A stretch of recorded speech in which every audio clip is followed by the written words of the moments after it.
আসসালামু আলাইকুম বন্ধুরা, আজকে আমি তৈরি করে দেখাবো খুবই মজার একটি ব্রেড রেসিপি।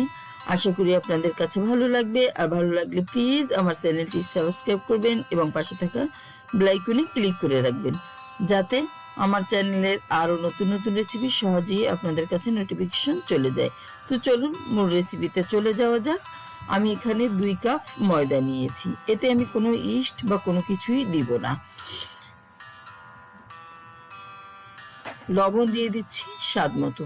এখন আমি এটা ভালোভাবে মিশিয়ে নিচ্ছি। ভালোভাবে লবণটা মিশিয়ে নিতে হবে।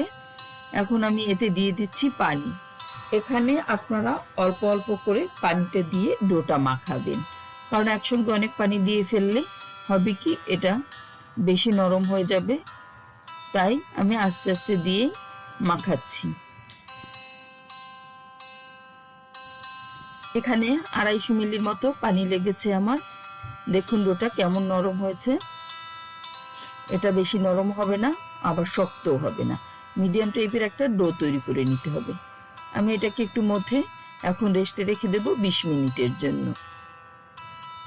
20 মিনিটের জন্য আমি রেখে দিচ্ছি। 20 মিনিট হয়ে গেছে।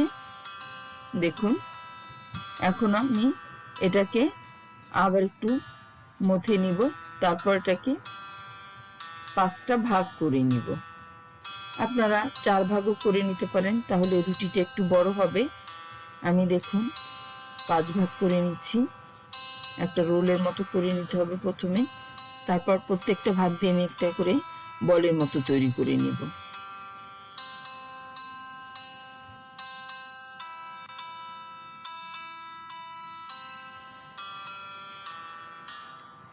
দেখুন আমি বল করে নিচ্ছি প্রত্যেকটা ভাগ দিয়ে। তারপর আমি কি করব, বাটার আর তেলে ভিজিয়ে রাখবো আরও 10-15 মিনিটের মতো। এরকম আমি সবগুলি এখন বল করে নিব। আমার 4টা করা হয়ে গেছে, লাস্টটাও আমার করা শেষ। এখানে আমি একটা বোল নিয়ে নিয়েছি।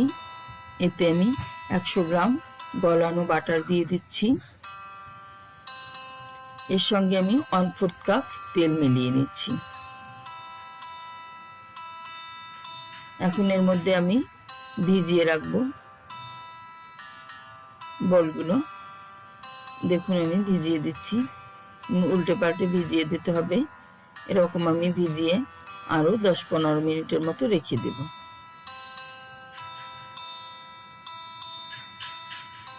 এদিকে আমি অন্য জিনিসগুলি রেডি করে নিচ্ছি। দেখুন আমি পেঁয়াজ কেটে নিয়ে নিয়েছি 300 গ্রামের মতো।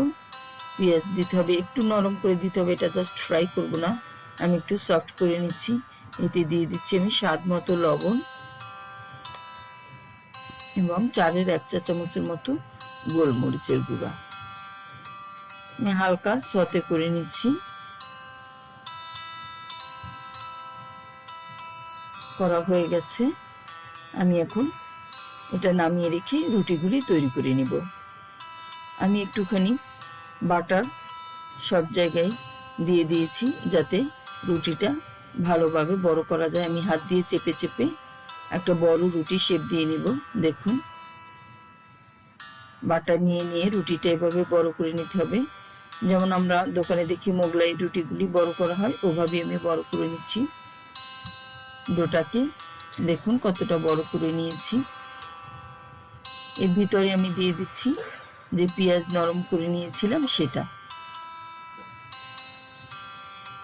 তাহলে এর স্বাদটাও ভালো লাগবে খেতে। দেখুন এখন আমি রোল করে নিব। আস্তে আস্তে করে আমি রোল করে নিচ্ছি। এটা পার্ট পার্ট হবে ভিতরে রুটিটা। খুবই মজার একটা রেসিপি, আশা করি আপনাদের কাছে ভালো লাগবে। দেখুন আমার রোল করা হয়ে গেছে। এখন আমি রুটিটা একটু মুড়িয়ে নিচ্ছি। দেখুন কিভাবে গোল করে নিতে হবে। এভাবে আমি সবগুলি তৈরি করে নিব। নিচের সাইডে ঢুকিয়ে দিতে হবে, না হলে হবে কি খুলে যাবে। করা হয়ে গেছে।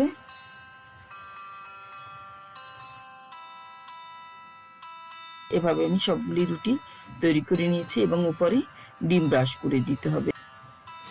আমি এখন ডিম ব্রাশ করে দিচ্ছি রুটির উপরে, এতে উপরের কালারটা সুন্দর আসবে এবং হালকা একটা মুচমুচে ভাব আসবে। দেখুন রুটিগুলো আমার প্রায় তৈরি হয়ে গেছে। আমি একটা ইলেকট্রিক ওভেনে 180 ডিগ্রিতে প্রায় 30 থেকে 35 মিনিটের মতো বেক করে নিয়েছি। আমি একটু ছিঁড়ে দেখাচ্ছি এটা কেমন পাট পাট হয়েছে। দেখুন এটা উপরে হালকা একটু মুচমুচে ভাব আছে, কিন্তু মুখে দিলে মিলিয়ে যাবে এবং খুবই সফট একটা রুটি। আপনারা এভাবে শুধুও খেতে পারেন, মাংস দিয়েও খেতে পারেন, খেতে খুবই ভালো লাগে। আশা করি রেসিপিটি আপনাদের কাছে ভালো লাগবে। আর ভালো লাগলে প্লিজ আমার চ্যানেলটি সাবস্ক্রাইব করে দিবেন এবং বেশি বেশি করে শেয়ার করে দিবেন। সবাই খুব বেশি ভালো থাকবেন। আল্লাহ হাফেজ।